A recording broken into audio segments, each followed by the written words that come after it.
Hello बच्चों, my name is मोहक अग्रवाल। बच्चों, आपके लिए एक और नया सेशन लेके आया हूं मैं आइसोमेरिज्म का। इस सेशन में हम लोग दूसरी टाइप के आइसोमेरिज्म स्टार्ट करने जाएंगे, दैट इज स्टीरियो आइसोमेरिज्म। इनसे पिछले सेशंस में मैंने आपको कंप्लीट करा दिया है स्ट्रक्चरल आइसोमेरिज्म। उम्मीद करूंगा डेफिनेटली समझ में ढंग से आई होगी। वो क्लियर है? जितने भी टाइप की थी सारे एग्जाम्पल्स बिल्कुल क्लियर होने चाहिए यार।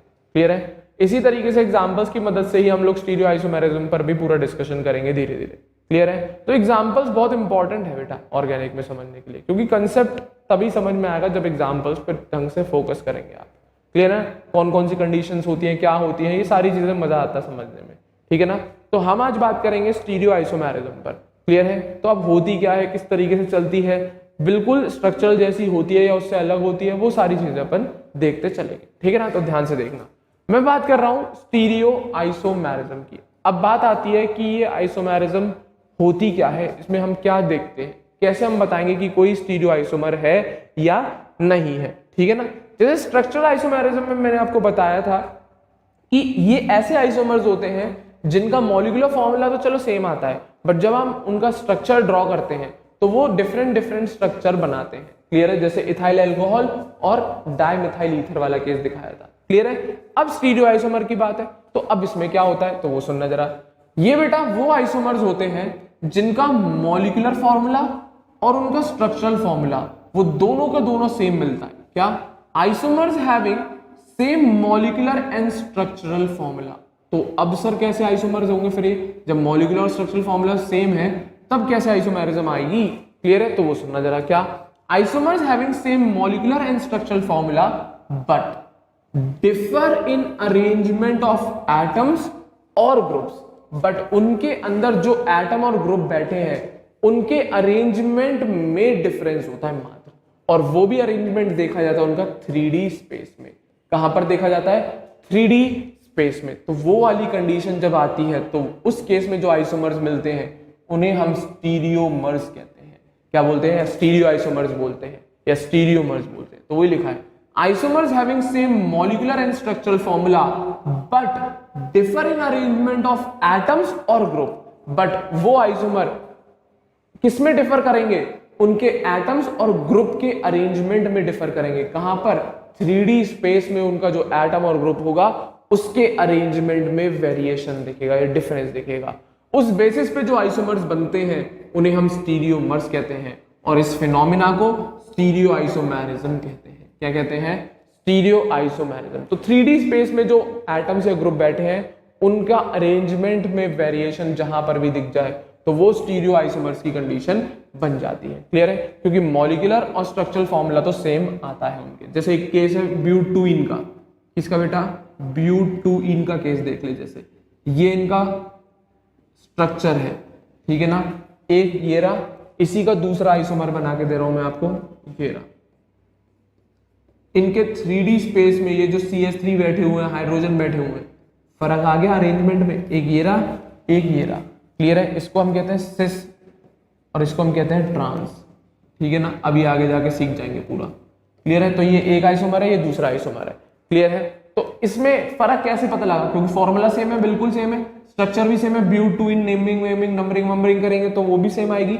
बट जब हम 3D स्पेस में इनका अरेंजमेंट, जैसे इसमें दोनों CH3 एक ही साइड पे है और उसमें दोनों CH3 ऑपोजिट साइड पे, तो ये अरेंजमेंट में फर्क जहां पर भी आए, जिस भी केसेस में आए, वो सारे के सारे स्टीरियो आइसोमर्स की कंडीशन बनती है। That's it. तो ये कहना चाह रहा हूं मैं। ठीक है? तो स्ट्रक्चरल आइसोमेरिज्म से तो डिफरेंट है ही है। क्लियर है? क्यों? क्योंकि यहां पर स्ट्रक्चरल फॉर्मूला और मॉलिक्यूलर फॉर्मूला सेम है। क्लियर है? अगर स्ट्रक्चरल फॉर्मूला डिफरेंट हो जाता तो वो स्ट्रक्चरल आइसोमर बन जाते, बट यहां पर स्ट्रक्चरल फॉर्मूला सेम है। तो और क्या फर्क है? उसी स्ट्रक्चर में उनके जो एटम और ग्रुप बैठे हुए हैं 3D स्पेस में, उनकी पोजीशन, उनका अरेंजमेंट बिल्कुल अलग अलग है। तो उस कंडीशन में उन आइसोमर्स को हम स्टीरियोमर्स कहते हैं और इस फिनोमिना को स्टीरियो आइसोमेरिज्म कहते हैं। That's it. क्लियर है? उम्मीद करूंगा समझ में आया होगा। ठीक है? अब ये स्टीरियो आइसोमेरिज्म भी बच्चों दो तरीके की होती है। कौन कौन सी? Configurational and conformational. अब ये क्या है कॉन्फिगरेशन? कॉन्फिगरेशनल आइसोमेरिज्म जिसमें बेटा ऐसा आइसोमर्स बनते हैं जिनकी कॉन्फ़िगरेशन डिफरेंट आती है। क्लियर है?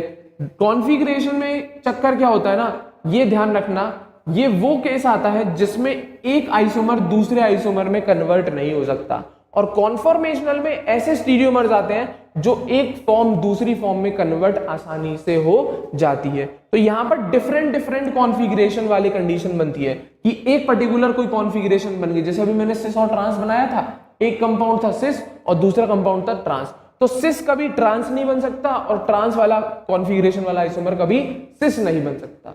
तो ये वो कंडीशन है। तो कॉन्फ़िगरेशनल आइसोमेरिज्म मतलब ये एक तरीके से पर्टिकुलर किसी स्ट्रक्चर में एटम्स या ग्रुप को स्पेसिफिक कॉन्फ़िगरेशन अटेन हो गई। क्या इस कंडीशन में ये वो टाइप की स्टीरियो आइसोमेरिज्म है जब पर्टिकुलर एक आइसोमर के अंदर एटम्स और ग्रुप की पोजीशन डिफाइन हो गई, एक फिक्स्ड पोजीशन बनके उसकी कॉन्फ़िगरेशन बनके आ गई। जैसे मैंने अभी सिस 2 ब्यूटीन और ट्रांस 2 ब्यूटीन का केस दिखाया था, देखना जरा क्या बता रहा हूं मैं, सिस 2 ब्यूटीन और ट्रांस 2 ब्यूटीन का केस बता रहा हूं, ठीक है ना। अगर आपसे बोला गया, ध्यान से सुनना जरा, बहुत इंपॉर्टेंट बात बोल रहा हूं मैं, क्लियर है ना, देखना। तो ये कॉन्फ़िगरेशनल आइसोमेरिज्म है, ये सिस वाली कंडीशन है और ये ट्रांस, ये कॉन्फ़िगरेशन है इसकी, कौन है ये, इसकी कॉन्फ़िगरेशन है, क्लियर है। तो इसकी कॉन्फ़िगरेशन इस तरीके से क्यों दी गई, क्योंकि इसकी कंडीशन है यहां पर कि जो सेम ग्रुप है वो सेम साइड पे ही बैठे होते हैं, और इसकी भी कंडीशन है कि जो सेम ग्रुप है वो डिफरेंट साइड पे। तो असल में ये ग्रुप की पोजीशन इनको डिनोट कर दी गई कि अगर इस टाइप की कॉन्फ़िगरेशन होगी तो इस पर्टिकुलर आइसोमर में इस तरीके से ग्रुप्स बैठे हुए होंगे, और अगर इस टाइप की कॉन्फ़िगरेशन होगी तो इस पर्टिकुलर आइसोमर में ग्रुप इस तरीके से अरेंज होंगे। ग्रुप्स की पोजीशन में वेरिएशन एक या ग्रुप्स की पोजीशन एक पर्टिकुलर कॉन्फ़िगरेशन के लिए फिक्स हो गई। अब ये नहीं होगा कि ये वाली कंडीशन आप ट्रांस पे लगा दें या ट्रांस वाली कंडीशन आप सिस पे लगा दें, क्लियर है। तो इस टाइप की आइसोमेरिज्म, जहां पर भी इस तरीके की आइसोमेरिज्म जिस जिस केस में देखने को मिलेगी वो सारी की सारी कॉन्फ़िगरेशनल आइसोमेरिज्म होगी, जिस कंडीशन में पर्टिकुलर ग्रुप्स की या एटम्स की पोजीशन को एक प्रॉपर डिनोट कर दिया जाए किसी कॉन्फ़िगरेशन के द्वारा। और ये बात हमेशा ध्यान रखना, ये नॉन इंटर कन्वर्टेबल होने चाहिए। ये नहीं कि मन चाहे तो आपने सिस को ट्रांस बना दिया और ट्रांस से सिस, ये कभी भी एक दूसरे में इंटर कन्वर्ट नहीं किए जा सकते, ये कभी भी एक दूसरे में इंटर कन्वर्ट नहीं किए जा सकते। जो जिस कंपाउंड को जिस कंडीशन की जिस कॉन्फ़िगरेशन मिल गई वो कॉन्फ़िगरेशन अब उस कंपाउंड के लिए फिक्स हो गई। ये नहीं कि आप इसको आज सिस बोल रहे हो, कल को नाम दो और इसको ट्रांस लिख दो तो वो गलत है, ऐसा नहीं। सिस सिस ही रहेगा और ट्रांस ट्रांस ही रहेगा। आप ये सोचो ट्रांस में कुछ चेंजेस करके आप सिस बना दो तो नहीं, अगर चेंजेस होने करने पड़े, अगर आप चाहो ट्रांस से सिस बनाने, अगर आपको चाहिए कि ट्रांस से ये सिस फॉर्म बन जाए तो बिना बॉन्ड ब्रेक किए तो ये पॉसिबल ही नहीं होगा, बिना बॉन्ड ब्रेक किए हुए ये पॉसिबल ही नहीं होगा, और जो कि प्रैक्टिकली नहीं कराया जाता, जो कि प्रैक्टिकली कराया नहीं जाता, नहीं तोड़े जाते बॉन्ड। तो इंटर कन्वर्टेबल आसानी से होने चाहिए, ऐसा नहीं कि उसके बॉन्ड तोड़ रहे हैं, रिएक्शंस करा रहे हैं तब जाके इंटर कन्वर्ट, तो क्या फायदा है, तो क्या फायदा है, क्लियर है। तो यही काम इसका जस्ट ऑपोजिट होता है कॉन्फॉर्मेशनल में। ये ऐसे केसेस आते हैं जिसमें एक आइसोमर दूसरे आइसोमर में, दूसरा आइसोमर तीसरा आइसोमर में इजीली कन्वर्ट होता चला जाता है, क्लियर है। एक आइसोमर दूसरे, दूसरा तीसरे में, तीसरा चौथे में, चौथा वापस से पहले में। तो इस तरीके से ये उस केस में आते हैं जब 3D स्पेस में उन्हीं ग्रुप्स और एटम की पोजीशन हम इजीली मूव करा करा के, चेंज करा करा के कॉन्फॉर्मेशन क्रिएट करा सकते हैं।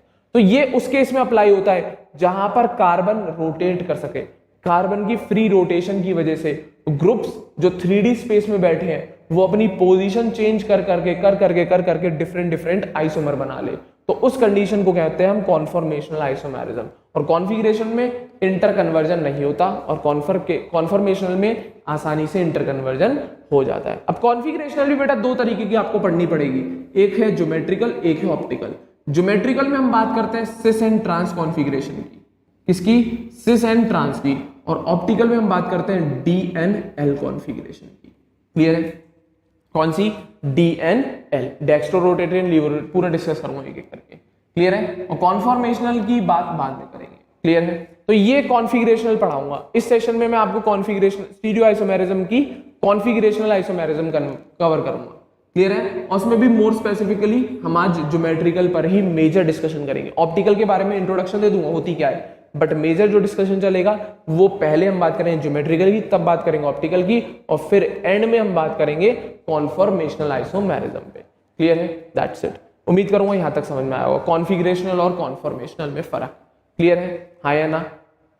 चलिए अब मैं बात कर रहा हूं कॉन्फिगरेशनल आइसोमेरिज्म में ज्योमेट्रिकल और ऑप्टिकल की। क्लियर है, ज्योमेट्रिकल आइसोमेरिज्म क्या होती है और ऑप्टिकल आइसोमेरिज्म एग्जांपल बाद में देखेंगे, पहले होती क्या ये देखो। क्या ज्योमेट्रिकल आइसोमेरिज्म वाली कंडीशन सुनना, क्या isomers which are not interconvertible to each other are called geometrical isomers. ऐसे आइसोमर्स जो एक दूसरे में इंटर कन्वर्ट किए ही नहीं जा सकते। स्टीरियो आइसोमर्स की तो बेसिक डेफिनेशन क्लियर ही होगी ना, अब उसी में ही बात कर रहे हैं। ऐसे स्टीरियो आइसोमर्स जो एक दूसरे में इंटर कन्वर्ट किए ही नहीं जा सकते, उन आइसोमर्स को हम कहते हैं ज्योमेट्रिकल आइसोमर्स, और इस फिनोमिना को हम बोला जाता है ज्योमेट्रिकल आइसोमेरिज्म। क्या बोला जाता है? Geometrical isomerism. That's it. Example देखो, ये रहा एल्कीन का केस, ब्यूटुइन बना रखा है। इसका एक कंपाउंड तो मैंने क्या बना दिया? सिस फॉर्म, और दूसरे कंपाउंड को मैंने क्या बना दिया? Trans form. क्लियर है? तो ये दो कॉन्फ़िगरेशन अलग अलग है। क्लियर है? अब किस बेसिस पर डिसाइड किया मैंने इसे सिस या उसे ट्रांस, वो आगे रूल्स के अकॉर्डिंग सीखेंगे। क्लियर है? अभी बस समझ लो, अभी मान लो मेरी बात, ये सिस है वो ट्रांस है। क्लियर है? तो ये आपको सिस या सॉरी ये आपको ब्यूटुइन के दो स्टीरियो आइसोमर मिल गए, एक सिस और एक ट्रांस। और असल में स्टीरियो आइसोमर में भी आप स्पेसिफिकली बोले ज्योमेट्रिकल आइसोमर मिल गए। क्यों बोल रहा हूं मैं इसे ज्योमेट्रिकल? क्योंकि बेटा ना तो सिस ट्रांस में कन्वर्ट हो पाएगा और ना ट्रांस सिस में। क्यों? क्योंकि अगर इसे इसमें कन्वर्ट होना है तो CH3 को ऊपर जाना पड़ेगा, और ऊपर अगर इसे जाना है तो इस कार्बन को रोटेट करना पड़ेगा, और यहां पर रोटेशन नहीं पॉसिबल होगी। क्यों? क्योंकि यहां पर डबल बॉन्ड बैठा है। हमेशा याद रखना, कार्बन तभी रोटेट कर पाएगा जब कार्बन दूसरे कार्बन से सिंगल बॉन्ड की मदद से जुड़ा हो, बट यहां पर डबल बॉन्ड की प्रेजेंस है। क्लियर है? किसकी बॉन्ड की प्रेजेंस है? डबल बॉन्ड की प्रेजेंस। इस वजह से कार्बन की रोटेशन नहीं हो पाएगी और आप ट्रांस से सिस कन्वर्ट नहीं कर सकते। तो इस टाइप के आइसोमेरिज्म की बात करें हम, तो ये ज्योमेट्रिकल आइसोमेरिज्म का केस बनता है। तो वही बोला यहां पर भी, क्या आइसोमर्स ऐसे जो एक दूसरे में इंटर कन्वर्टेबल नहीं है, उनको हम ज्योमेट्रिकल आइसोमर्स कहते हैं, और इसी फिनोमिना को ज्योमेट्रिकल आइसोमेरिज्म कहलाई जाती है। क्लियर है? अब बात आती है ऑप्टिकल की। अब ऑप्टिकल में क्या है? ये वो आइसोमर है जो non superimposable mirror image है। अब इसकी कंडीशन अलग है। इसमें क्या देखते हैं? ऐसे आइसोमर्स जो non superimposable mirror images है, मतलब जिनकी मिरर इमेज एक दूसरे के ऊपर सुपर इमेज, जैसे कि एक लेटर है ये P, अगर मैं इसकी मिरर इमेज बनाऊं तो वो यही तो बन के आएगी। क्लियर है? तो अगर मैं इन दोनों को ओवरलैप करने की कोशिश करूं, अगर मैं इसको शिफ्ट करके यहां पर लाऊं, तो क्या ये वाला स्ट्रक्चर इसके ऊपर ओवरलैप कर पाएगा? क्या अकेला नहीं कर पाएगा। इसी तरीके से अगर सपोज करो मेरे पास एक लेटर है B, अगर मैं इसकी मिरर इमेज क्रिएट करूं तो क्या ये बन के आएगी कि नहीं बन के आएगी? तो क्या ये इसके ऊपर ओवरलैप कर पाएगी? या बिल्कुल नहीं। क्लियर है? तो non superimposable mirror image की हम बात कर रहे हैं। क्लियर है? या F बना लो, सबसे बढ़िया सीधी भाषा में F ले ले, F से और क्लियर हो जाएगा। क्लियर है? अगर आप F बनाते हो उसमें, तो क्या ये सुपर इम्पोज कर पाएगा? क्या यहां पर ये चीज सुपर इम्पोज कर पाएगी? क्या मेरे ख्याल से नहीं कर पाएगी। क्लियर है? हाँ या ना? मेरे ख्याल से नहीं कर पाएगी, एक दूसरे पे सुपर इम्पोज नहीं कर पाएंगे। तो वही कंडीशन है। तो अगर कभी ऐसे आइसोमर्स बने जो मिरर इमेज है एक दूसरे की, कौन है? पहली बात, एक दूसरे की मिरर इमेज है, और ऐसी मिरर इमेज है जो एक दूसरे के ऊपर सुपर इम्पोज नहीं कर पा रही होगी, मतलब ये एक टाइप के ऐसे कंपाउंड जो एसिमेट्रिक कंपाउंड है। कैसे बेटा? एसिमेट्रिक कंपाउंड है, उस कंडीशन में बात चलेगी। क्लियर है? तो क्या non superimposable mirror image वाले आइसोमर्स की बात करें। क्लियर है? तो वही लिखा है, isomers which are non superimposable mirror images to each other are called optical isomers. ऐसे आइसोमर्स को हम क्या बोलेंगे? ऑप्टिकल। क्लियर है? क्या बोलेंगे बेटा? Optical isomers. और इस फिनोमिना को क्या बोला जाएगा? Optical isomerism. क्या बोला जाएगा? Optical isomerism. That's it. Clear है? एग्जांपल ये रहा, देखो एग्जांपल, ये कार्बन है, इससे CH3H COOH जोड़ दिया। क्लियर है? इसकी मैंने मिरर इमेज, ये शीशा लगा है, क्या बना दी? Mirror image. तो इसकी मिरर इमेज ऐसी तो बनेगी, ये OH इधर आ जाएगा, H इधर चला जाएगा, CH3 ऊपर वाला, COOH वो तो ऊपर नीचे वाले तो सीधे रहेंगे। क्लियर है? तो जरा इस कंपाउंड को पीछे शिफ्ट करके लाओ। क्लियर है? क्या ये कंप्लीटली ओवरलैप कर पा रहा है? क्या सुपर इम्पोज कर पाएगा? क्या पूरा? बिल्कुल नहीं कर पाएगा। जब आप इसको पीछे शिफ्ट करके लाओगे तो इस H के ऊपर तो ये OH ओवरलैप करने की कोशिश करेगा, और इस OH के साथ ये H, तो ये दोनों ऊपर एक दूसरे के ऊपर सुपर इम्पोज कर पाएंगे? क्या बिल्कुल नहीं भाई, ये OH अलग है, H अलग है। तो अगर मैं इसको शिफ्ट करके लाऊं तो H के ऊपर OH आ रहा होगा और इस वाले OH के ऊपर वो H आ रहा होगा, तो जिसका मतलब क्या, ये सुपर इम्पोजिबल मिरर इमेज है ही नहीं। भले ही CH3 कर दिया COOH, उससे क्या मतलब है, हमें तो सारे पूरा स्ट्रक्चर, पूरा का पूरा स्ट्रक्चर सुपर इम्पोज कराना है, तभी पॉसिबल होती सुपर इम्पोजिशन वाली कोई कंडीशन।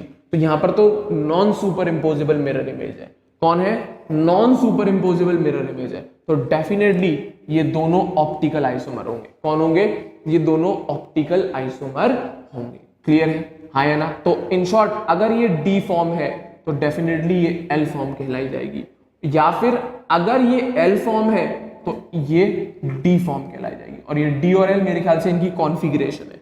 कौन है बेटा, इनकी कॉन्फ़िगरेशन है, दैट्स इट, और कुछ नहीं। ठीक है, या ऑप्टिकल रोटेशन को मेंशन करते हैं, नॉट कॉन्फ़िगरेशन, इनकी ऑप्टिकल रोटेशन है। आगे आगे बताऊंगा। आर और एस होती है कॉन्फ़िगरेशन मेन, तो क्लियर है, आर और एस होती है मेन कॉन्फ़िगरेशन। क्लियर है, तो याद रखेंगे। ठीक है, तो ये सारे के सारे कौन है, कॉन्फ़िगरेशनल आइसोमर्स हैं। कौन है, कॉन्फ़िगरेशनल स्टीरियो आइसोमर्स है, जिसकी क्या एक दूसरे में इंटर कन्वर्जन नहीं। अब ये सोचो आप, ये एक दूसरे में इंटर कन्वर्ट करके बनाए, बिल्कुल नहीं भाई, ये अलग कंपाउंड है, ये अलग कंपाउंड है। अगर आप सोचो इसको मैं इसमें इंटर कन्वर्ट करके बनाऊं तो कैसे करूंगा, तो OH को तोड़ना पड़ेगा ना, H की जगह भेजना पड़ेगा, तभी तो बनेगा।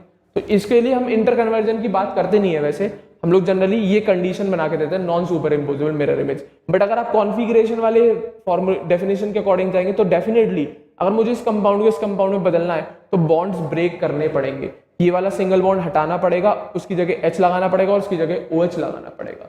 डेफिनेटली काम करना पड़ेगा, तब हो पाएगा।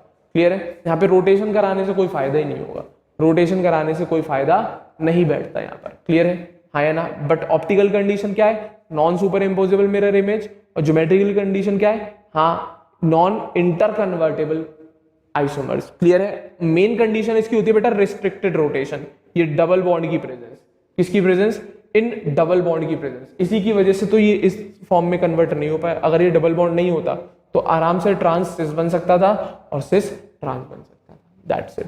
क्लियर है, एग्जाम्पल के साथ इनकी डेफिनेशंस याद हो जानी चाहिए, क्या है ज्योमेट्रिकल आइसोमर्स और क्या है ऑप्टिकल आइसोमर्स, दैट्स इट।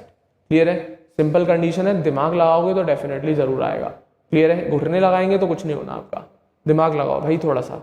ठीक है, तो ये कंडीशन नॉन इंटर कन्वर्टेबल और वो non super imposable mirror images वाले कंपाउंड्स।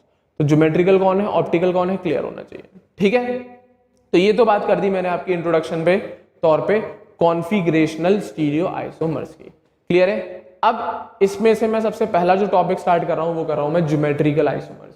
कौन कर रहा हूं बेटा, ज्योमेट्रिकल आइसोमर्स। अब मैं केवल केवल केवल ज्योमेट्रिकल आइसोमेरिज्म की बात करूंगा, जो क्या है, नॉन इंटर कन्वर्टेबल आइसोमर्स। ये ऐसे आइसोमर्स हैं जो एक दूसरे में कन्वर्ट नहीं किए जा सकते, जो एक दूसरे में कन्वर्ट नहीं किए जा सकते। क्लियर है, तो वही लिखा है क्या, ज्योमेट्रिकल आइसोमर्स। ध्यान से सुनना, क्या, geometrical isomers are those isomers which are not interconvertible to each other and this phenomena is called geometrical isomerism। Clear है। दूसरा, अब मिलती किस किस कंपाउंड में हमें इस टाइप की आइसोमेरिज्म, तो जनरली बेटा जो ज्योमेट्रिकल आइसोमेरिज्म है वो एल्कीन्स में देखने को मिलती है, ऑक्साइम्स में देखने को मिलती है, साइक्लो एल्केन्स में देखने को मिलती है, या एजो कंपाउंड्स में देखने को मिलती है। किस किस में देखने को मिल जाएगी, एल्कीन्स। एल्कीन्स कौन होगा बेटा, ये C double bond C carbon वाले, ये हो गई एल्कीन कंडीशन। क्लियर है, थोड़ा पीछे बना दूं क्योंकि ऑक्साइम्स वगैरह भी बनाने हैं। एल्कीन्स की अगर मैं बात करूं तो ये C डबल बॉन्ड C वाली कंडीशन, जहां पर ये अनसैचुरेशन आ रही हो तो उस केस में ज्योमेट्रिकल आइसोमेरिज्म वाली कंडीशन बन जाती है। या फिर ऑक्साइम्स वाले केस में C double bond N single bond OH, oximes वाली कंडीशन में ये होती है ऑक्साइम वाली कंडीशन। क्लियर है, ये ऑक्साइम बनाया है मैंने आपके लिए, क्या बनाया है, ये ऑक्साइम बनाया है, C double bond N single bond OH।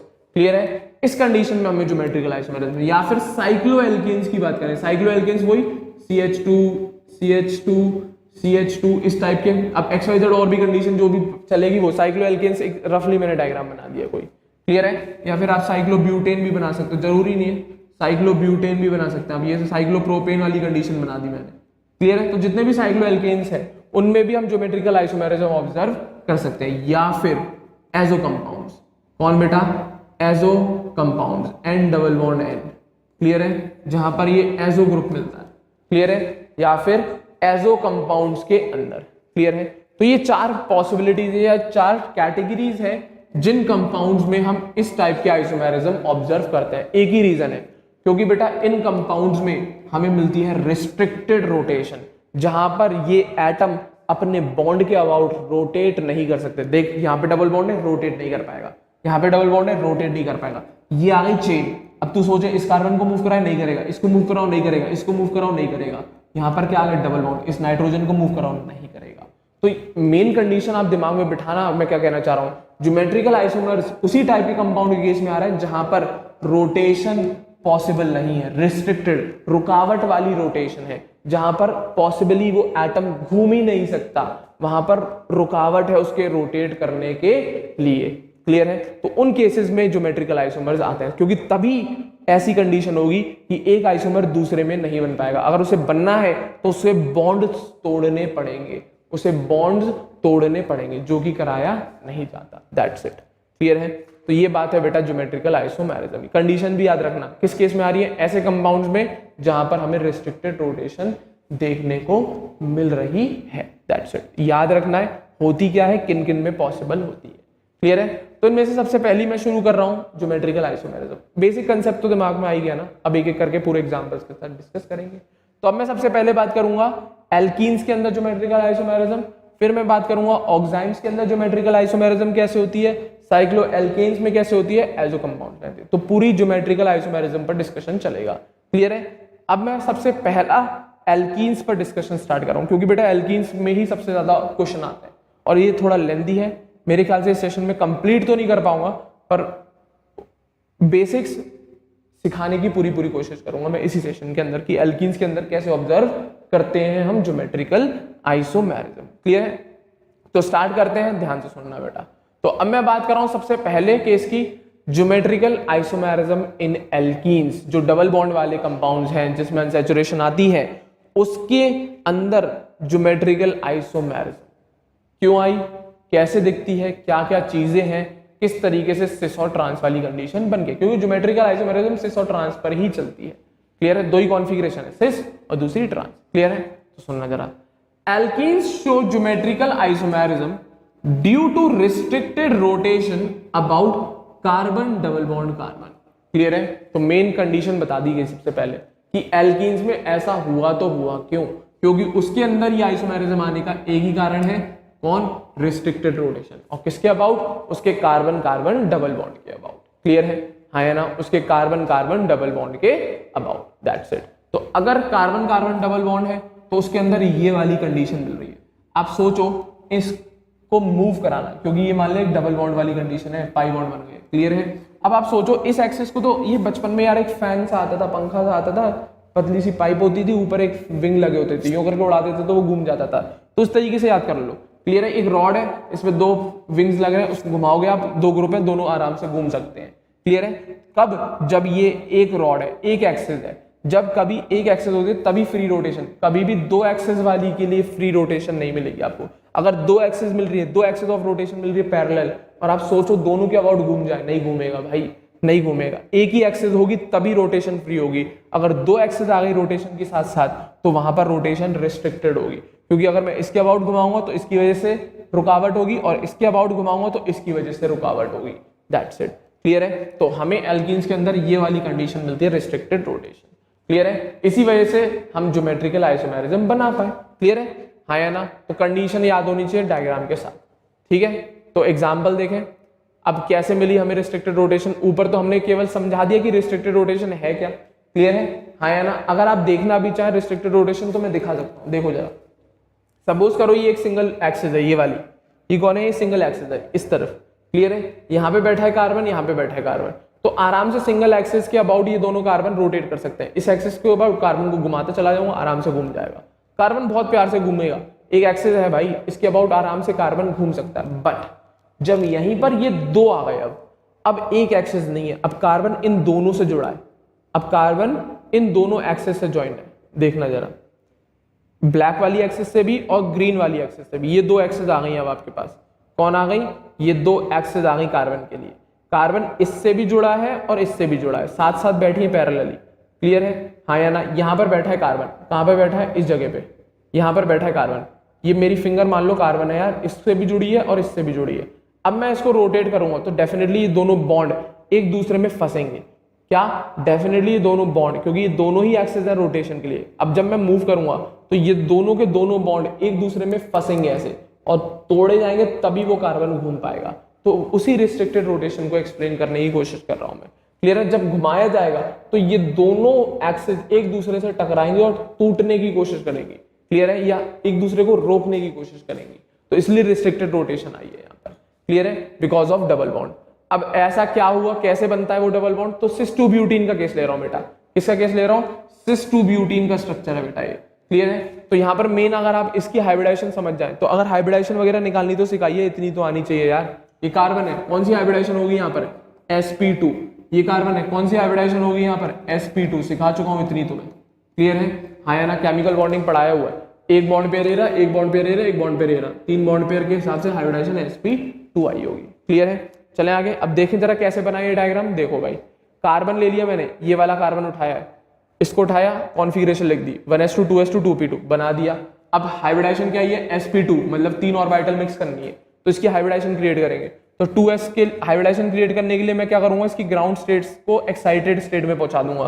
तो मैंने क्या किया? एनर्जी दी, तो ये इलेक्ट्रॉन कूद के पहुंच गया यहाँ पर और ये आ गई इसकी फर्स्ट एक्साइटेड स्टेट। हाँ या ना? अब हाइब्रिडाइजेशन में चला जाएगा, क्योंकि मुझे सारे अनपेड इलेक्ट्रॉन चाहिए थे। तो ये आ गया, ये आ गई, एक s की चली जाएगी हाइब्रिडाइजेशन में, 2p की, क्योंकि अभी ऊपर आप ही ने बोला इसके अंदर हाइब्रिडाइजेशन sp2 मिल रही है। क्या मिल रही है? sp2 मिल रही है। क्लियर है? तो ये तो बन गई हाइब्रिड ऑर्बिटल्स और एक बच गई अनहाइब्रिड, क्योंकि यहां पर इस डायग्राम में देखो एक सिग्मा बॉन्ड है, एक पाई बॉन्ड है। तो हाइब्रिड ऑर्बिटल्स तो बेटा सिग्मा बॉन्ड बनाने में चली जाती हैं, और ये जो इस कार्बन की p ऑर्बिटल बची अनहाइब्रिड, ये बनाने में हेल्प करती है इन दोनों के बीच में एक पाई बॉन्ड। क्या बनाने में हेल्प करती है? इन दोनों कार्बन के बीच में पाई बॉन्ड। तो ये डायग्राम जरा नीचे बना लूं मैं, क्योंकि नहीं तो बार बार ऊपर जाना पड़ रहा है। देखो जरा, ये क्लियर है? इसकी बात कर रहा हूं मैं, इस कार्बन की बात कर रहा हूं, ये वाले की और ये वाले कार्बन की। क्लियर है? इन दोनों कार्बन की जो हाइब्रिड ऑर्बिटल्स है वो तो सिग्मा बॉन्ड बनाने में, एक सिग्मा बॉन्ड इधर बन जाएगा, एक इधर बन जाएगा, एक इसके साथ, ऐसे इसका एक इधर बॉन्ड बन जाएगा, एक इधर बॉन्ड बन जाएगा, एक इधर बॉन्ड। तो हाइब्रिड ऑर्बिटल्स तो दोनों कार्बन की सिग्मा बॉन्ड बनाने में चली जाती है। इसी तरीके से इस कार्बन पे भी ऐसी अनहाइब्रिड p होगी और इस कार्बन पे भी ऐसी अनहाइब्रिड p होगी। तो वही अनहाइब्रिड p, यहाँ पर 2 बॉन्ड है सिग्मा और पाई, वही unhybrid p orbital pi bond बनाने में इन्वॉल्व होती हैं। वही unhybrid p orbital pi bond बनाने में इन्वॉल्व होती हैं, जिसकी वजह से डबल बॉन्ड क्रिएट होता है और रोटेशन रिस्ट्रिक्ट हो जाती है, जिसकी वजह से डबल बॉन्ड रोटेट हुआ, वो हुआ रिस्ट्रिक्ट हुआ। तो ये देख, ये आ गई इसकी हाइब्रिड ऑर्बिटल, कलर कर दे रहा हूं रेड वाला, sp2 हाइब्रिडाइजेशन वाली प्लेनर स्ट्रक्चर के बेसिस पे बनाई है मैंने। क्लियर है? ये लाल वाली आ गई इसकी हाइब्रिड ऑर्बिटल्स, जिन्होंने हर जगह सिग्मा बॉन्ड ही बनाया है। यहाँ पर भी सिग्मा बॉन्ड बना है, यहाँ पर भी सिग्मा बॉन्ड बना है, यहाँ पर भी सिग्मा बॉन्ड बना है, यहाँ पर भी। क्लियर है? अब ग्रीन कलर से इसका p orbital, unhybrid p orbital, ये आ गई इस कार्बन की अनहाइब्रिड p ऑर्बिटल, ये आ गई इस कार्बन की अनहाइब्रिड p ऑर्बिटल। क्लियर है? तो जो बची हुई अनहाइब्रिड है, तो वो दोनों ने मिलके क्या बना लिया है? पाई बॉन्ड बना लिया है। क्या बना लिया है? Pi bond. अब जब आप इस कार्बन को रोटेट करने की कोशिश करोगे, इसको रोटेट करने की कोशिश करोगे, तो ये पाई बॉन्ड और ये सिग्मा बॉन्ड एक दूसरे से टकराएंगे और रोटेशन रिस्ट्रिक्ट हो जाएगी। क्लियर है? क्योंकि ये घूमने नहीं देगा इन कार्बन को, ये घूमने नहीं देगा पाई बॉन्ड इन कार्बन को। That's it. तो इसी वजह से यहां पर हमें रिस्ट्रिक्टेड रोटेशन मिली, और इसी रिस्ट्रिक्टेड रोटेशन की वजह से ये ज्योमेट्रिकल आइसोमेरिज्म पॉसिबल हो पाई एल्कीन्स के अंदर। तभी तो वो ऐसे आइसोमर बना पा रहे थे जो एक दूसरे में कन्वर्ट नहीं किए जा सकते। क्लियर? उम्मीद करूंगा यहां तक क्लियर होगा। ठीक है ना? तो एक नोट सुने, क्या?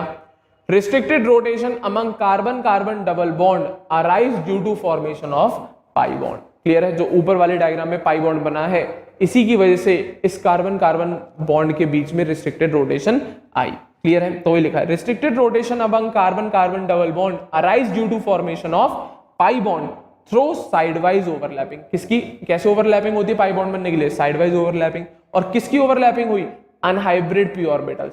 इस कार्बन की भी अनहाइब्रिड p ऑर्बिटल ली और इस कार्बन की भी अनहाइब्रिड p ऑर्बिटल ली। उन्हीं की साइडवाइज ओवरलैपिंग से जो पाई बॉन्ड बना, उसी की वजह से रिस्ट्रिक्टेड रोटेशन है, तभी तो डबल बॉन्ड क्रिएट हुआ। नहीं तो अगर ये बनता नहीं तो सिंगल बॉन्ड होता, सिग्मा बॉन्ड होता, जिसके अबाउट रोटेशन फ्री होती, कोई टेंशन ही नहीं होती। बट अब ऐसा नहीं है, क्योंकि यहां पर पाई बॉन्ड बन रहा है। कौन बना रहा है? इन कार्बन की unhybrid P orbitals. That's it.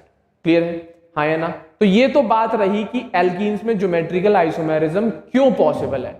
ठीक है, अब क्या कंडीशन है जब ये चीज पॉसिबल होगी? तो रिस्ट्रिक्टेड रोटेशन वाला तो क्लियर होगा। क्लियर है? अब मेन बात है कि उस एल्कीन्स के चारों तरफ या इन डबल बॉन्डेड कार्बन के चारों तरफ कैसी कंडीशंस होनी चाहिए कि हम ज्योमेट्रिकल आइसोमेरिज्म आसानी से ऑब्जर्व कर सके। तो अब हेडिंग देखना, conditions for geometrical isomerism. Clear है? तो दो ही कंडीशन है प्राइमरी, याद रखना। क्या? कब पॉसिबल होगा एल्कीन्स के अंदर ज्योमेट्रिकल आइसोमेरिज्म? केवल रिस्ट्रिक्टेड रोटेशन से काम नहीं चलता, एक कंडीशन और देखनी पड़ती है हमें ध्यान से। ठीक है ना? देखना क्या कंडीशंस फॉर ज्योमेट्रिकल आइसोमेरिज्म कि एल्कीन के अंदर कब पॉसिबल होगी। पहला तो आपने सीख ही लिया, रोटेशन मस्ट बी रिस्ट्रिक्टेड। अगर ऐसा नहीं होता तो दिक्कत होती। क्लियर? दूसरा मेन क्या? Each double bonded carbon must be attached with two different monovalent group और एटम। क्या? जो यहां पर आपने जो दो डबल बॉन्डेड कार्बन बनाए हैं, इसके ऊपर ये दो वैलेंसी, इसके ऊपर ये दो वैलेंसी, तो हर डबल बॉन्डेड कार्बन दो डिफरेंट ग्रुप से जुड़ा हुआ होना चाहिए। यहां पर G1 और यहां पर G2। क्लियर है? पर्टिकुलर इसके लिए बात कर रहा हूं मैं, पर्टिकुलर एक कार्बन के लिए बात कर रहा हूं कि ये खुद दो डिफरेंट से जुड़ा होना चाहिए। पर ऐसा जरूरी नहीं है कि यहां पर वो वाले ग्रुप नहीं आ सकते। आ सकते हैं, क्यों नहीं आ सकते? क्लियर है? चारों के लिए बात नहीं करिए, मेन एक पर्टिकुलर कार्बन को पकड़ के बात चलती है। क्लियर है? इसमें भी दोनों यहां पर डिफरेंट चीज लगी होनी चाहिए और इस कार्बन पे भी यहां पर दोनों डिफरेंट चीज होनी चाहिए। जैसे यहां पे G1 G2 लगा दिया, यहां पे मैंने G3 G4 लगा दिया। क्लियर है? ऐसा जरूरी नहीं है यहां पर G3 G4 ही आए, यहां पर आप G1 G2 भी लगा सकते थे, कोई दिक्कत नहीं। G1 और G2 का मतलब तो डिफरेंट ही हो गया ना। पर्टिकुलर एक कार्बन को पकड़ के चलना पड़ता है, इसको भी चेक करना पड़ेगा आपको और इसको भी चेक करना पड़ेगा।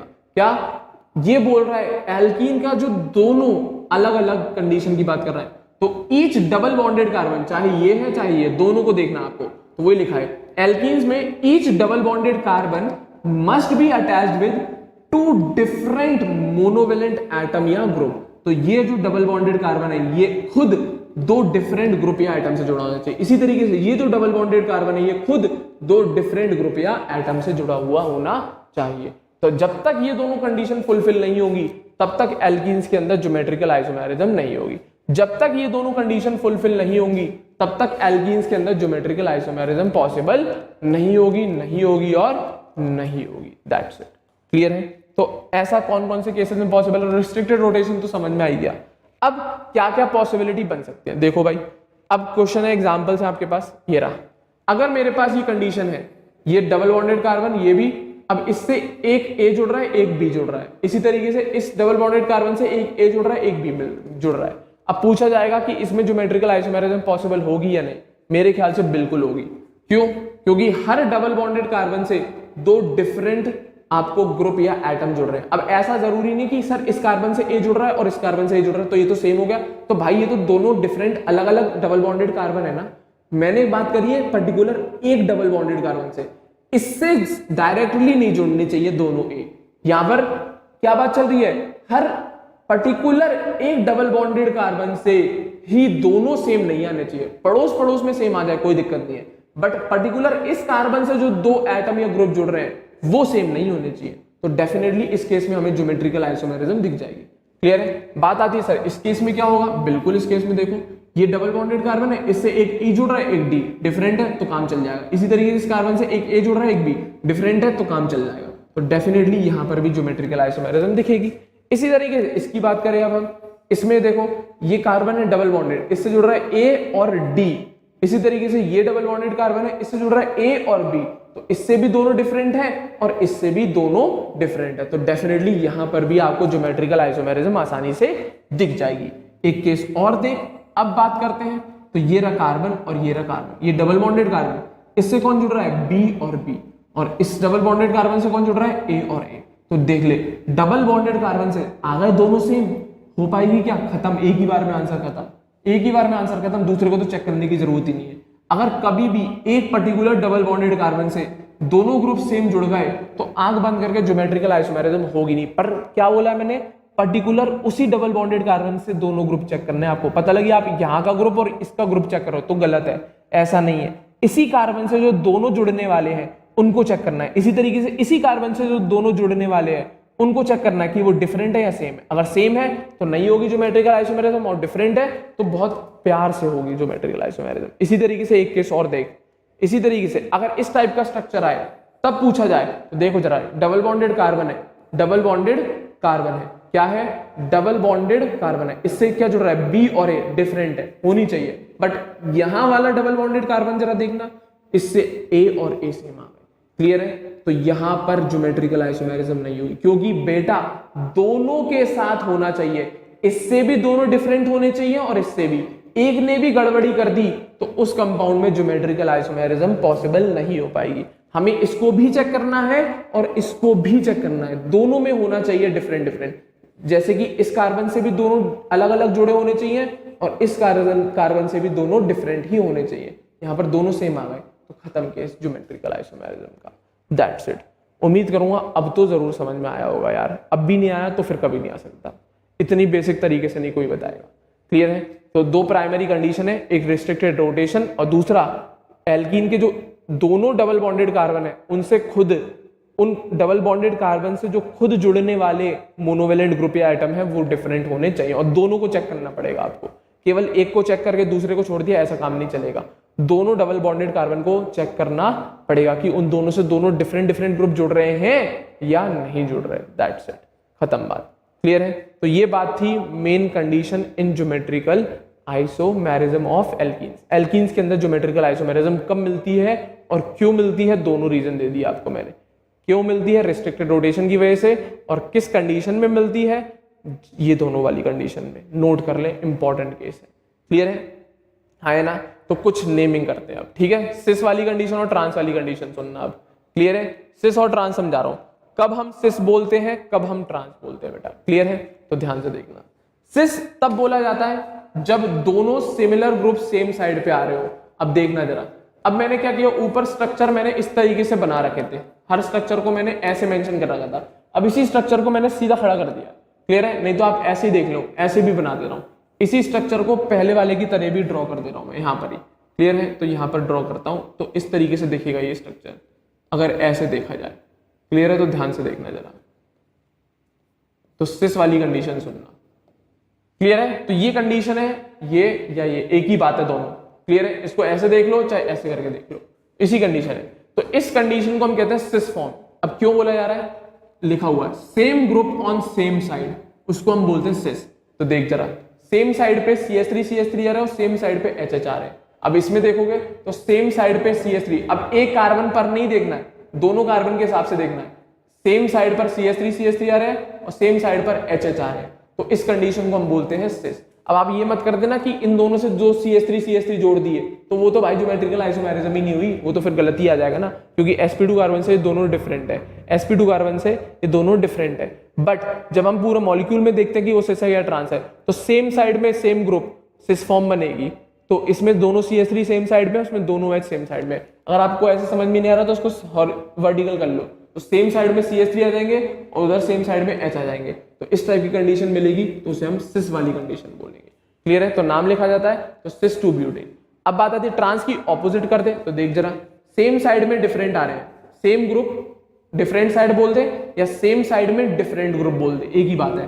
तो सेम ग्रुप की बात करें, जैसे ये CH3 ये CH3, तो same group are not present, sorry are present है, नॉट हटा देना यहां से, क्या same group are present on opposite side, क्या सेम ग्रुप जैसे CH3 है वो ऑपोजिट साइड पे चला जाए, क्लियर है। सेम ग्रुप जो है वो ऑपोजिट साइड पे चला जाए तो उस कंडीशन को हम ट्रांस बोलते हैं, क्या बोलते हैं, ट्रांस बोलते हैं। दैट्स इट, क्लियर है, हाँ या ना। अगर इसमें मैं बनाऊं इसी स्ट्रक्चर को तो वो कुछ ऐसा दिखेगा, देखिए जरा, ये H आ गया, ये CH3 आ गया, यहां पर H आ गया, यहां पर CH3 आ गया। तो ज्योमेट्रिकल आइसोमेरिज्म की तो कंडीशन है, इससे भी दोनों डिफरेंट जुड़ रहे हैं, इससे भी। अब सेम साइड में, इस साइड में देखो CH3H है, इस साइड में देखो CH3H है, तो ऑपोजिट चला गया कि नहीं चला गया, ऑपोजिट चला गया कि नहीं चला गया। इसी वजह से इस कंडीशन को हम ट्रांस बोलते हैं और इस कंडीशन को हम सिस बोलते हैं। तो याद रखना, सिस मतलब सेम साइड पे, जो सेम ग्रुप है वो सेम साइड पे है, सिस हो गई। या फिर जो सेम ग्रुप है वो डिफरेंट साइड पे है, ये बोल दो, वो ट्रांस हो गई, दैट्स इट। क्लियर है? तो ये होती है सिस और ट्रांस की कंडीशन, यही है ज्योमेट्रिकल आइसोमेरिज्म, यही है geometrical isomerism, that's it. Clear है? हाँ या ना? तो ये तो बात हुई भाई सिस और ट्रांस कब बोला जाता है, कैसी कंडीशन में बोला जाता है। क्लियर है? तो अब ऐसे एक एग्जाम्पल नहीं, हजारों एग्जाम्पल है किस कंडीशन में क्या क्या बनता है, वो बहुत सारे एग्जाम्पल्स बना सकते हो आप। C2H5 कर लो, C3H7 कर लो, नंबर ऑफ एग्जाम्पल्स हैं, ऐसा कोई कलेश नहीं है। क्लियर है? सिंपल कंडीशन है, उम्मीद करूंगा पकड़ पाएंगे। ठीक है, अब बात कर रहा हूं मैं characteristic of cis and trans. Clear है? तो ये जो दो हमने आइसोमर बनाया सिस और ट्रांस, क्या इनकी प्रॉपर्टी सेम होती है या डिफरेंट है? तो कैसी डिफरेंट है, ज्यादा कौन है, कम कौन है, ये सारी बातें। क्लियर है? तो कैरेक्टरिस्टिक देखना, कैरेक्टरिस्टिक की बात करूं अगर मैं सिस ट्रांस आइसोमर्स के, तो कुछ गिने चुने कैरेक्टर्स चेक कराएंगे आपको, जैसे कि डायपोल मूवमेंट हो गया, बॉइलिंग पॉइंट हो गया, मेल्टिंग पॉइंट हो गया, सॉल्युबिलिटी हो गई। क्लियर है? तो कुछ बेसिक सी आपको कैरेक्टरिस्टिक पॉइंट्स दिखाऊंगा जो सिस और ट्रांस में हमने वेरिएबल या सेम अगर देखने को मिलते तो कैसे है, और डिफरेंट है तो कैसे है। क्लियर है? तो कैरेक्टरिस्टिक की बात करूं मैं सिस और ट्रांस आइसोमर की, तो वो सुनना जरा। सबसे पहले मैं बात करूंगा डायपोल मूवमेंट की, इसकी बात करेंगे डायपोल मूवमेंट, आपको पता ही होगा डायरेक्शनल इफेक्ट होता है। क्लियर है? तो डायपोल मूवमेंट की जब हम बात करते हैं तो ऑब्जर्व करते हैं सिस और ट्रांस आइसोमर्स को, तो हमने एक ऑब्जर्वेशन बनाई, क्या जनरली हमने देखा जो सिस आइसोमर है उसका डायपोल मूवमेंट ज्यादा रहता है ट्रांस आइसोमर के कंपैरिजन में। जनरली वाली बात है, हमेशा की नहीं कह रहा हूं, कुछ एक्सेप्शन आएंगे वो भी देखेंगे। जनरली हमने देखा है कि जो सिस आइसोमर है वो ज्यादा डायपोल मूवमेंट रखते हैं किसी कंपैरिजन में ट्रांस आइसोमर। एग्जांपल देखो, जैसे ये रहा, सिस 2 ब्यूटीन बनाया और ट्रांस 2 ब्यूटीन बनाया, तो इसमें डायपोल मूवमेंट C और H का डायपोल मूवमेंट मान लो 0 है, मान लो यार। क्लियर है? हाँ है ना? इस केस के लिए मान लो, याद करने के लिए। क्लियर है? सिस और C और H का डायपोल मूवमेंट मान लो 0 है। क्लियर है? तो अब CH3 और C का किधर से किधर डायपोल मूवमेंट होगा, डेफिनेटली CH3 से C की तरफ, क्योंकि ये कार्बन sp2 वाला है और ये कार्बन sp3 वाला है। कौन ज्यादा इलेक्ट्रोनेगेटिव होगा, sp2 वाला, तो इलेक्ट्रॉन किसकी तरफ भागेंगे, sp2 वाले की तरफ, तो डायपोल मूवमेंट उसी तरफ बना दिया मैंने। क्लियर है? हाँ या ना? तो इसका डायपोल मूवमेंट इधर बना दिया, इसका डायपोल मूवमेंट भी इधर बना दिया। क्लियर है? ये तो आ गया इसके सिस फॉर्म की। बट जैसे ही मैं ट्रांसफॉर्म पे आया तो देखा मैंने तो डायपोल मूवमेंट बिल्कुल ऑपोजिट आ रहे थे। मान लो यार डायपोल मूवमेंट बिल्कुल ऑपोजिट दिखे। क्लियर है? इसका इधर जा रहा है और इसका इधर जा रहा है, और वेक्टर मेरे ख्याल से सेम साइड में है तो ऐड होंगे। क्या इसकी वैल्यू कभी 0 होगी? Never. But same vector opposite side में तो डेफिनेटली इसकी वैल्यू तो 0 निकल के आएगी ही आएगी। तो दिख गया किसका डायपोल मूवमेंट ज्यादा है, सिस फॉर्म का ज्यादा है ट्रांस का, क्योंकि ट्रांस का 0 है, सिस का नॉट 0, नॉट 0 मतलब 0 से ज्यादा। क्लियर है? तो डेफिनेटली ये पोलर कंपाउंड होगा और ये नॉन पोलर की तरह बिहेव करेगा। किसकी तरह? नॉन पोलर की तरह बिहेव करेगा। तो वही तो बोला मैंने, dipole movement generally cis isomer का ट्रांस आइसोमर से ज्यादा होता है। एग्जांपल सामने है, सिस 2 ब्यूटीन एंड ट्रांस 2 ब्यूटीन। क्यों? डायपोल मूवमेंट बना के दिखाया मैंने आपको। क्लियर है? हाँ या ना? बट कुछ केसेस में ऐसा नहीं होता, हर केस में जनरली लगभग बात चलती है, बट आपको बना के देखना पड़ेगा कि सिस का ज्यादा है ट्रांस का। जनरली बात चलती है, ज्यादातर मैक्सिमम क्वेश्चन में सिस का डायपोल मूवमेंट ज्यादा ही निकल के आता है ट्रांस से। बट कुछ केसेस है, जैसे कि मेरे पास एक केस है, लेके आया हूं इसी वजह से आपके लिए, जिसके सिस आइसोमर का डायपोल मूवमेंट ज्यादा निकला, सॉरी कम निकला, ट्रांस आइसोमर का ज्यादा निकल गया, जैसे कि ये वाला। क्लियर है? इसमें क्या किया, ये CH3 C double bond C single bond Cl, अब यहाँ पर दोनों CH3 नहीं है, एक CH3 एक Cl है और इधर दोनों H है। इसी तरीके से अब बात आती है सर इसमें कैसे डिसाइड करेंगे सिस और ट्रांस।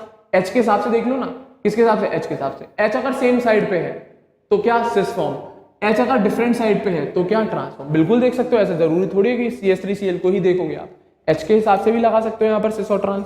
क्लियर है? हाँ है ना? H के हिसाब से भी आप बना सकते हो, H सेम साइड पे तो cis form, H opposite side पे है तो ट्रांसफॉर्म, सिंपल कंडीशन। क्लियर है? तो देखो जरा अब इस कंडीशन में क्या होगा डायपोल मूवमेंट, तो CH3 से C की तरफ तो डायपोल मूवमेंट ये आ गया, और इसके केस में क्लोरीन तो हमेशा ही ज्यादा इलेक्ट्रोनेगेटिव होगा, चाहे कार्बन sp वाला ही क्यों ना हो, तो कार्बन से क्लोरीन की तरफ इधर आ गया डायपोल मूवमेंट। इसी तरीके से जब इसकी ट्रांसफॉर्म बनाई तो इसका डायपोल मूवमेंट इधर गया और इसका डायपोल मूवमेंट इधर गया। तो अब पूछा गया सिस फॉर्म का डायपोल मूवमेंट ज्यादा कि ट्रांस का। अब पहली बात, सिस फॉर्म में एक डायपोल मूवमेंट ये आ गया μ1 और ये आ गया डायपोल मूवमेंट μ2। क्लियर है? क्या आ गया, ये वाला डायपोल मूवमेंट आ गया μ2 और ये वाला आ गया μ1। मेरे ख्याल से ना इसका मैग्नीट्यूड इसके बराबर है ना इसका इसके बराबर, तो डेफिनेटली है तो ऑपोजिट डायरेक्शन में, बट मैग्नीट्यूड सेम नहीं होगा। तो इन शॉर्ट इस μ1 और μ2 को जब हम ऐड करेंगे तो इसकी वैल्यू 0 तो नहीं आएगी। क्या 0 तो नहीं आएगी, बट मिनिमम जरूर होगी। 0 तो नहीं आएगी बट मिनिमम जरूर, क्योंकि 0 इसलिए नहीं आएगी क्योंकि हमें नहीं पता कि μ1 कितना है μ2 कितना है, और हमें पर ये बात जरूर पता है कि इसकी वैल्यू और इसकी वैल्यू बराबर नहीं होगी, इसकी वैल्यू और इसकी, क्योंकि ये बेटा ये CH3 और C के बीच का बॉन्ड है, यहाँ पर डायपोल मोमेंट अलग आएगा और ये कार्बन क्लोरीन का बॉन्ड अलग है, यहाँ का डायपोल मोमेंट अलग आएगा, बट एक दूसरे को कैंसिल आउट कर रहे हैं तो 0 नहीं आ पाएंगे क्योंकि मैग्नीट्यूड सेम नहीं होगा, बट इसकी वैल्यू मिनिमम जरूर होगी। कैसी होगी? कम से कम बचेगी आंसर में। क्लियर है? बट वहीं पर ट्रांस का केस बनाएंगे तो इसका भी डायपोल मोमेंट और इसका भी डायपोल मोमेंट, ये वही μ1 और ये μ2। अब मुझे क्या लेना देना, ये बराबर है या नहीं? वैसे भी बराबर होते तब भी ऐड है, नहीं है बराबर तब भी ऐड है, तो इसकी वैल्यू तो नॉन जीरो आनी है। और जब हम इसके कंपैरिजन में बात करेंगे तो इसकी वैल्यू मैक्सिमम आएगी, क्योंकि ये दोनों वेक्टर सेम डायरेक्शन में ऐड अप होंगे और ये दोनों वेक्टर ऑपोजिट डायरेक्शन में सब्ट्रैक्ट होंगे। तो इसकी वैल्यू 0 तो नहीं आएगी बट मिनिमम जरूर होगी, और इसकी वैल्यू भी 0 नहीं आएगी बट इसकी वैल्यू मैक्सिमम होगी। वेक्टर पढ़ा होगा तो इतनी अकल तो होगी आपके पास। क्लियर है? हाँ या ना? तो इसकी वैल्यू मैक्सिमम आएगी। तो डेफिनेटली इस केस का अगर आप एग्जाम्पल उठाएंगे तो यहाँ पर ट्रांस आइसोमर का डायपोल मोमेंट सिस आइसोमर से ज्यादा निकल जाता है। क्लियर है? बट ओवरऑल जनरल व्यू में देखेंगे आप तो ज्यादातर मैक्सिमम केसेस में ये वाली कंडीशन मिलती है कि सिस आइसोमर का डायपोल मोमेंट ज्यादा रहता है ट्रांस आइसोमर के कंपैरिजन में। That's it. क्लियर है? तो ये पहले कैरेक्टरिस्टिक की बात सिस और ट्रांस आइसोमर में। दूसरा देखो भाई, बॉइलिंग पॉइंट की बात करता हूं मैं। बॉइलिंग पॉइंट बेटा वन डबल कंसेप्ट पढ़ा होगा, डायपोल मूवमेंट पे सीधा डिपेंड करता है। बॉइलिंग पॉइंट किस पे डिपेंड करता है? डायपोल मूवमेंट पे सीधा सीधा डिपेंड करता है बेटा, क्योंकि वन डबल ने बोला था डायपोल डायपोल अट्रैक्शन जितना ज्यादा उतनी स्ट्रॉन्ग बॉन्डिंग और उतना ज्यादा बॉइलिंग पॉइंट। तो बॉइलिंग पॉइंट की बात करते हैं तो boiling point of cis isomer are generally greater than the corresponding trans isomer because dipole dipole attraction is observed more in cis isomer. Clear है? तो generally boiling point dipole movement पर depend करता है सीधा सीधा, तो जितना ज्यादा डायपोल मूवमेंट उतना ज्यादा बॉइलिंग पॉइंट। तो जनरली इसीलिए लगा दिया गया क्योंकि हर केस में सिस आइसोमर का डायपोल मूवमेंट ज्यादा नहीं था, जैसे कि ऊपर वाले केस में दिखाया मैंने क्लोरीन वाले केस में, जब मैंने दोनों CH3 ना लगा के एक CH3 और एक क्लोरीन लगाया तब वाला। ठीक है ना? तो वही कंसेप्ट चलेगा कि सिस का डायपोल मूवमेंट ज्यादा होता है ट्रांस से, इस वजह से वहां पर डायपोल डायपोल अट्रैक्शन ज्यादा मजबूत है, इसी वजह से उसका बॉइलिंग पॉइंट हाई है। तो वही वाली कंडीशन। तो dipole movement directly proportional to boiling point. तो वही बनाया, एक ट्रांस टू ब्यूटीन एक सिस टू ब्यूटीन, इसका μ0 इसका μ नॉट 0, तो ये डायपोल डायपोल अट्रैक्शन रखेगा, ये डायपोल डायपोल अट्रैक्शन नहीं रखेगा। इसकी वजह से यहाँ पर बॉन्डिंग फोर्सेस, इसकी जो एक मॉलिक्यूल तो होगा नहीं, ऐसे बहुत सारे मॉलिक्यूल होंगे, उनके बीच में अट्रैक्शन फोर्स मजबूत है, तो इसलिए इसका बॉइलिंग पॉइंट ज्यादा हो जाता है ट्रांस वाले से। तो सिस वाले का बॉइलिंग पॉइंट ज्यादा हो जाता है ट्रांस वाले से। तो डायपोल मूवमेंट के पैरेलल ही चलता है। क्लियर है? एक्सेप्शन आएंगे तो वही वाली कंडीशन दूसरी वाली को याद कर लेना। क्लियर है? मेल्टिंग पॉइंट की जब बात आती है तब क्या होता है? तो यहां पर बेटा कुछ अलग केस है, यहां पर हमारा डायपोल मूवमेंट की बात नहीं चलती है, यहां पर बात चलती है लैटिस या पैकिंग होने की। सपोज करो कभी कहीं बाहर जा रहे हैं घूमने फिरने के लिए, तो वहां पर मम्मी बक्सा पैक करके देती है या आपके लिए अटैची लगा के देती है, तो जितनी अच्छी पैकिंग होगी उतना फायदेमंद रहता है बेटा, याद रखना। जितना अच्छे से सामान कभी ठूस ठूस के भर देते हैं, कभी तो अटैची को बंद करने के लिए उसके ऊपर भी बैठ जाते हैं। क्लियर है? तो वही वाली बात चल रही है, जितनी अच्छी सॉलिड पैकिंग होगी, मजबूत पैकिंग होगी, पास पास बैठे हुए होंगे, उतना फायदेमंद होता है बेटा मेल्टिंग पॉइंट के केस में। तो वही लिखा है melting point. Generally melting point of trans isomer is greater than cis isomer. Note बना लेना, वेरी इंपॉर्टेंट।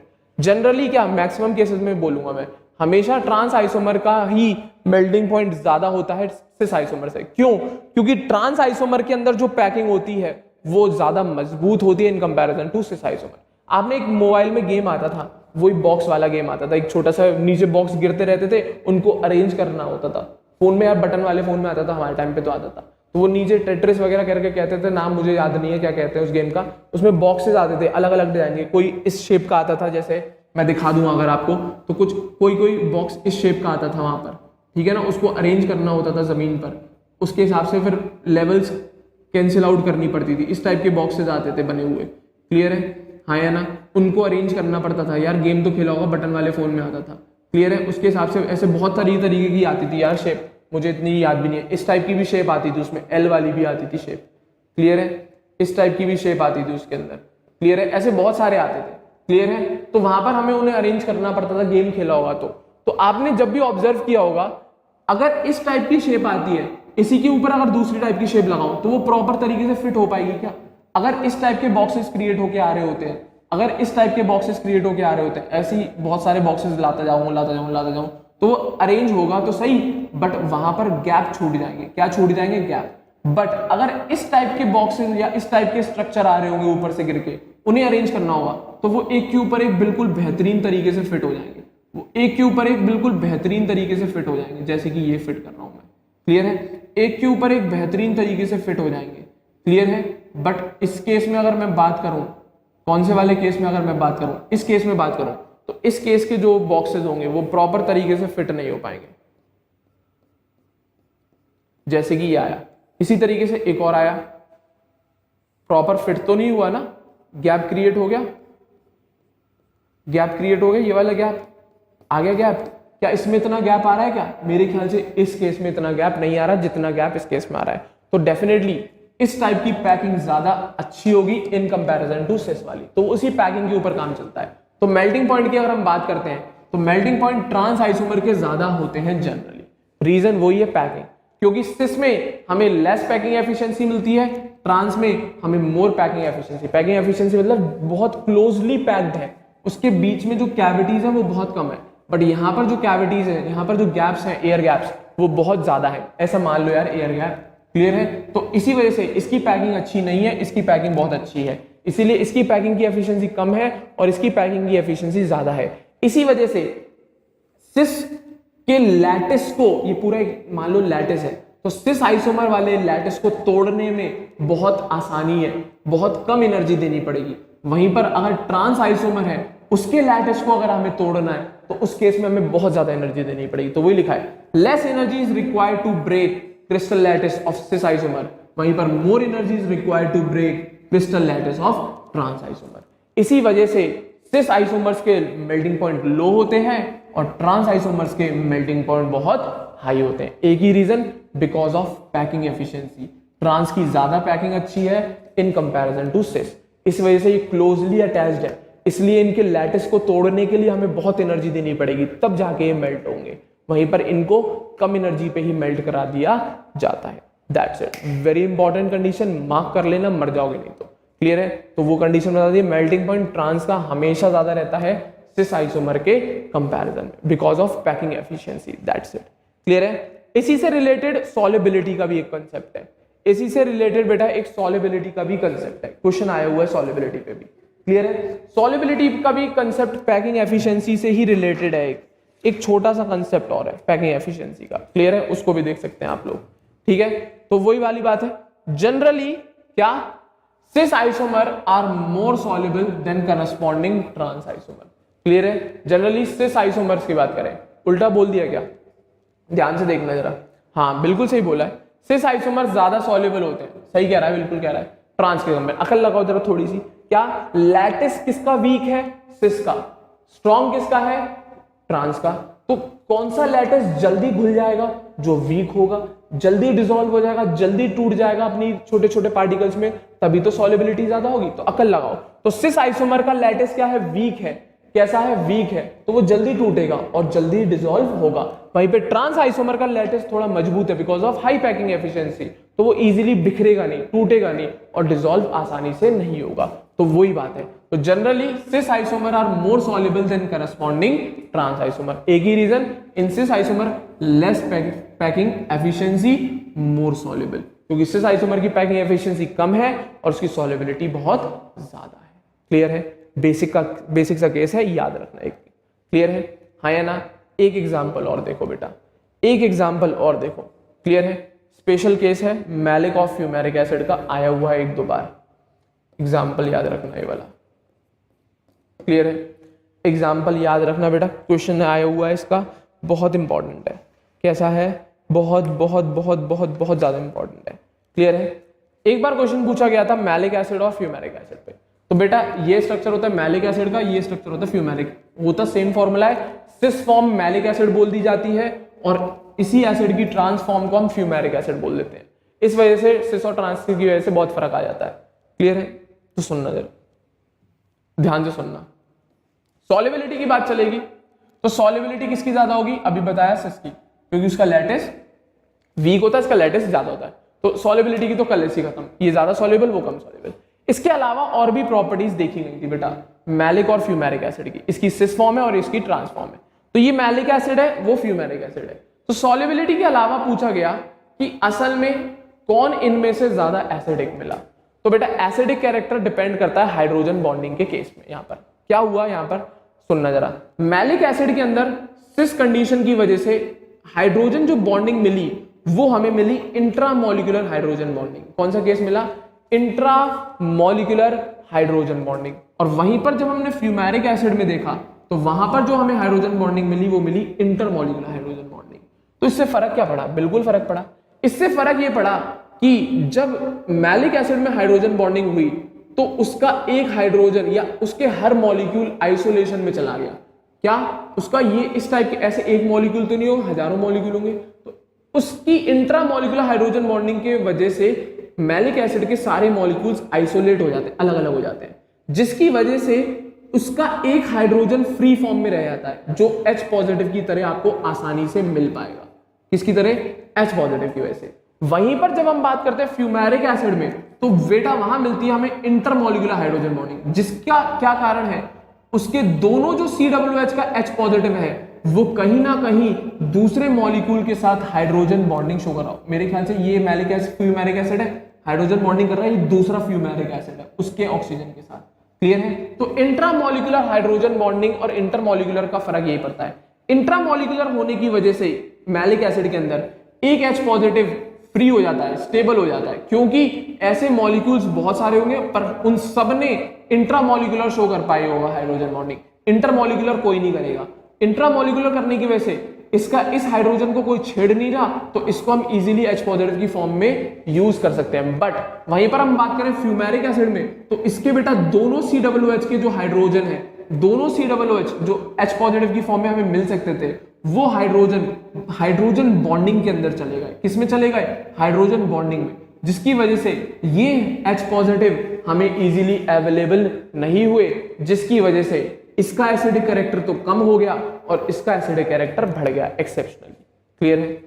एक्सेप्शनली नहीं बोलूंगा, मेन रीजन है आपके पास, इसमें इंट्रामोलिकुलर हाइड्रोजन बॉन्डिंग मिलती है, उसमें इंटरमोलिकुलर, जिसकी वजह से मैलिक एसिड का एक COOH का हाइड्रोजन फ्री रह जाता है, वो हमें इजीली H पॉजिटिव की फॉर्म में मिल जाता है। बट वहीं पर फ्यूमेरिक एसिड का दोनों के दोनों H पॉजिटिव हाइड्रोजन बॉन्डिंग में इन्वॉल्व हो जाते हैं, तो इसी वजह से यहां पर हमें H पॉजिटिव इजीली फ्री नहीं मिल पाते, इसी वजह से ये लेस एसिडिक होता है और ये मोर एसिडिक होता है। क्लियर है। और इसी का इफेक्ट एक इनके एनहाइड्राइड फॉर्मेशन पे भी मिलता है। इसी इंट्रामोलिकुलर हाइड्रोजन बॉन्डिंग की वजह से ये जो मैलिक एसिड है ये एनहाइड्राइड बहुत आसानी से बना लेता है, क्योंकि ये वाटर बहुत जल्दी इजीली लूज कर सकता है, क्योंकि यहां पर H2O बहुत पास है OH, तो ये वाटर इजीली लूज कर देता है। बट ट्रांसफॉर्म की अगर मैं बात करूं तो ये एनहाइड्राइड बना ही नहीं पाता, क्योंकि इसका OH अलग है, इसका एसिड अलग है, ये बहुत दूर दूर है, यहां पर वाटर मॉलिक्यूल लूज होके एनहाइड्राइड बन ही नहीं पाता। बट वहीं पे मैलिक एसिड या सिस फॉर्म की बात करें तो इसका एनहाइड्राइड इजीली बन जाता है, क्योंकि यहां पर OH पास है, वाटर लूज होके एनहाइड्राइड की फॉर्मेशन डायरेक्ट हो जाती है, कोई दिक्कत ही नहीं आती। बट वहां पर COOH एक इधर है एक उधर है, कहां से एनहाइड्राइड बन पाएगा, कहीं से नहीं बन पाएगा। क्लियर है, याद रखना इंपॉर्टेंट बात है। तो अगर IUPAC नाम की बात आती है तो IUPAC नाम देख ले बेटा, क्या नाम है, सिस ब्यूटूइन 1,4 डायोइक एसिड। IUPAC नेमिंग करना सिखा चुका हूं मैं पहले। क्लियर है। हाँ या ना, नंबरिंग भी दिखा देता हूं आपको एक बार, 1 2 3 4। क्लियर है। अब अपने आप नाम आया, सिस अपने आप लगा देना यार, सिस फॉर्म है ये, ब्यूटूइन 1,4 डायोइक एसिड। इसी तरीके से नाम तो वही रहेगा, बस ये ट्रांसफॉर्म बन जाएगी। क्लियर है। कॉमन नेमिंग में हम सिस फॉर्म को मैलिक एसिड बुलाते हैं और ट्रांसफॉर्म को हम फ्यूमेरिक एसिड बुलाते हैं। That's it. ये बेसिक सी कंडीशन है बेटा, या बेसिक से कैरेक्टरिस्टिक है for cis and trans isomers. किसके, सिस और ट्रांस। सॉल्युबिलिटी की बात रहेगी, याद रखना सिस ज्यादा सॉल्युबल है ट्रांस से, क्योंकि इसकी पैकिंग एफिशिएंसी कम है और इसकी पैकिंग एफिशिएंसी ज्यादा है। That's it. बहुत सिंपल कंडीशन है, याद हो जानी चाहिए, very very very very very important. That's it. तो ये बेसिक से 4 कैरेक्टरिस्टिक्स थे सिस और ट्रांस आइसोमर के। क्लियर है। तो उम्मीद करूंगा एल्कीन्स के अंदर ज्योमेट्रिकल आइसोमेरिज्म क्लियर हो। अभी खत्म नहीं हुआ, अभी बहुत सारा है। अभी इसके अंदर सिस और ट्रांस को हम क्या बोलते हैं नॉमेनक्लेचर में जब हम यूज करेंगे, तो एक्चुअल में क्या कॉन्फ़िगरेशन यूज करी जाती है सिस और ट्रांस को रिप्रेजेंट करने के लिए, वो बताऊंगा अब। क्लियर है? तो यहां तक क्लियर होना चाहिए। पहले मेन बात ये बेसिक्स है, समझ में आया होगा कि किस तरीके से हमें सिस और ट्रांस आइसोमेरिज्म ऑब्जर्व करनी है, क्या दिखता है, कैसे हम बताते हैं कौन सिस है कौन ट्रांस है। सिमिलर ग्रुप सेम साइड में तो सिस, सिमिलर ग्रुप डिफरेंट साइड पे तो ट्रांस, दैट्स इट। इतनी कंडीशन याद रखनी है। क्लियर है? और कब पॉसिबल है ज्योमेट्रिकल आइसोमेरिज्म की कंडीशन पहले तो फॉलो होनी चाहिए, तब तो बात करोगे सिस और ट्रांस की, दैट्स इट। क्लियर है? और ये बेसिक से 4 कैरेक्टरिस्टिक आपके कंप्लीट होते हैं एल्कीन्स के अंदर सिस और ट्रांस आइसोमर्स के। क्लियर है? हाँ या ना? उम्मीद करूंगा यहां तक सारी बातें क्लियर होगी। ठीक है बेटा, तो इस सेशन को हम यहीं पर एंड कर रहे हैं। ठीक है ना? अगले सेशन में मैं आपको बात बताऊंगा EN-Z आइसोमर के बारे में। ये और कुछ नहीं, वही सिस और ट्रांस है बेटा। एक्चुअल में जो हम कॉन्फ़िगरेशन यूज करते हैं सिस और ट्रांस के लिए, वो यूज करते हैं E&Z। अब ये होती क्या है, कैसे बताते हैं, ये सारी चीजें कैसे डिसाइड करते हैं, ये सारी चीजें अपन लोग अगले सेशन में कवर करेंगे। अभी कंप्लीट नहीं हुआ, अभी पहला ही पार्ट शुरू किया है मैंने ज्योमेट्रिकल आइसोमेरिज्म का, किसमें, एल्कीन्स के अंदर बात चल रही है अभी तो रह गया है ज्योमेट्रिकल आइसोमेरिज्म। क्लियर है? हाँ या ना? उम्मीद करूंगा यहां तक सारी बातें क्लियर होंगी और आपको मेरा ये सेशन जरूर पसंद आया होगा। तो वीडियो को जरूर लाइक करें और हमारे चैनल अग्रबंधु ज्ञान केंद्र को सही बच्चे जरूर सब्सक्राइब करें। अगले सेशन में EN-Z कॉन्फ़िगरेशन के साथ मिलता हूं बच्चों। Thank you very much.